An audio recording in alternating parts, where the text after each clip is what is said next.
Indiana is the round barn capital of the world, with more than 200 built between 1874 and the mid-1930s.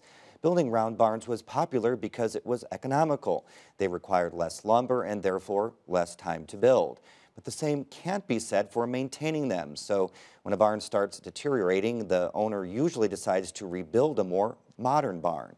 Now, fewer than half of the state's original round barns remain standing. Barbara Brosier has the story.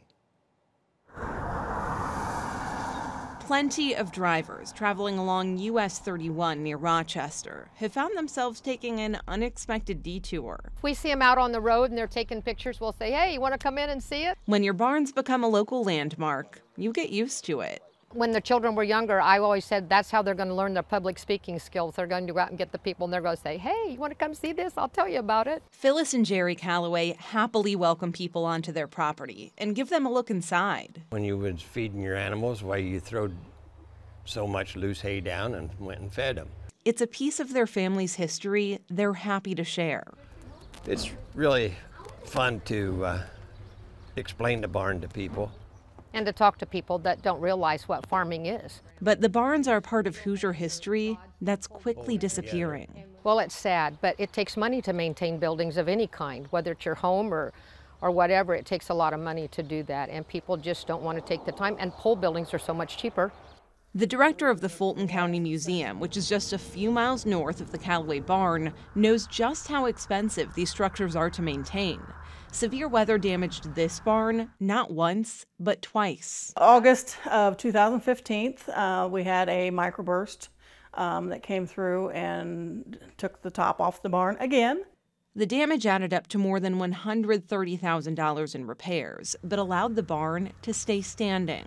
It's one of less than 100 remaining in the state. In their heyday, round barns were seen as innovative structures that made farming more efficient. Many of these barns had a silo in the center. Not all of them, but many of them had a silo at the center. So you had a central feeding operation. And then around that you had the stanchions where the animals would be gathered. And then you had manure removal systems. So everything required a much shorter distance for the farmer to travel. Everything was centralized. Marsh Davis is the president of Indiana Landmarks, which put round barns on its 10 most endangered list this year. Agritourism is a rising industry, and people, travelers, tourists, they love old barns. It's a very popular thing to see. And if we lose them, we lose that potential. Davis says the drastic decline in the number of round barns is in large part due to the expense of maintaining them. As the folks in Fulton County know, the roofs can be especially costly to repair,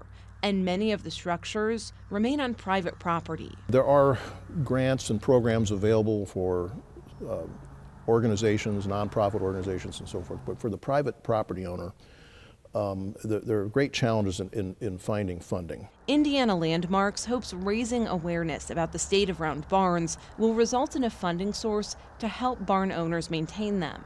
Davis says they're an important part of the state's history. Probably no structure better than these round barns depicts that great era in American agriculture. That barn's been through a lot. It's withstood a lot. Yes, it has.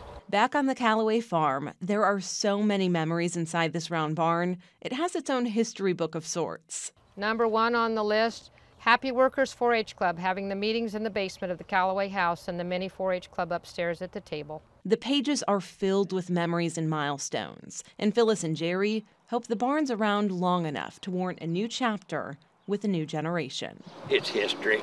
And a heritage for our family. For Indiana News Desk, I'm Barbara Brosier. Now, fun fact about the Calloway barn, the animals you see on its roof represent the animals they raise there on the farm.